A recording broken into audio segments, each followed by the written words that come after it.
What I So find really interesting about the Fat Pizza movie is that the TV show. One of the things that I loved about it is that it had really had an electricity to it, a really energy.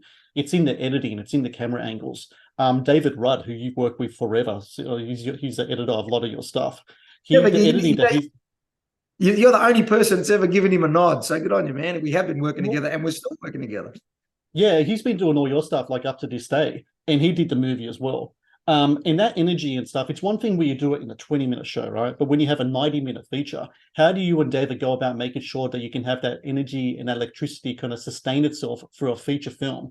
And make sure that there isn't any type of lags in it. Because what I found, having recently watched Fat Pizza again, is that the energy and electricity is consistent throughout the whole film. There's no lagging to it. And I think that's a real kind of special thing to pull off there. Oh, I just felt like this. I guess the writing style for Pizza was always, you didn't have too much of a storyline, just a lot of funny events, and the characters were kind of where the comedy was. So I think the movie sort of lent itself to that, and we just made it loosely about Bobo's wedding and all the other crazy stuff that sort of happened around the shop, and yeah, I don't know. I just like fast stuff too. I get bored with a lot of dialogue, so I like to get to Mhm. action more quickly than dialogue. And even today, when I cut things, like I've just done a new series for Seven Mate called Darradong Local Council, TV show, not movies, but because it's about politicians and we do the bludgeoning workers and the politicians being corrupt, but the politicians have to talk. That's where all their comedy is. And I struggle in the edit. I'm like, come on, they're talking too much. We've got to get to some visual humor here.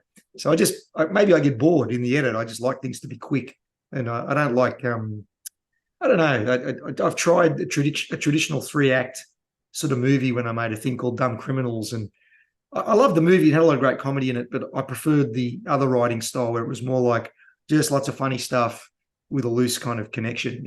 I don't know. I think people just want to laugh in a comedy. They don't care about the story really. You don't.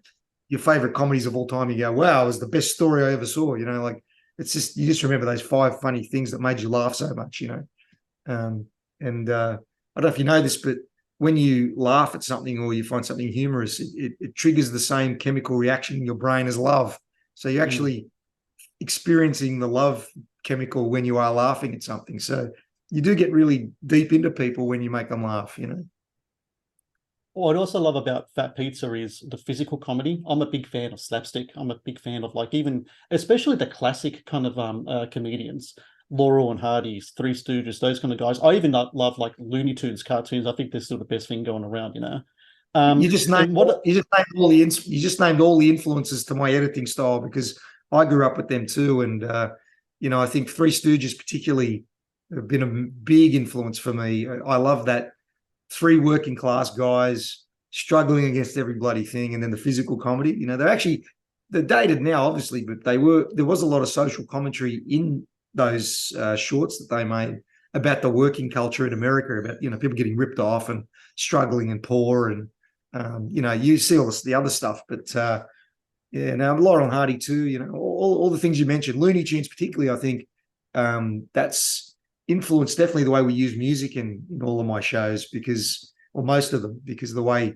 Looney Tunes, every little physical thing had a piece of music to it. Every big reaction, every sort of post reaction they had on wah wah. If somebody did sort of come off second best, or if somebody wins, it's like dun da da da.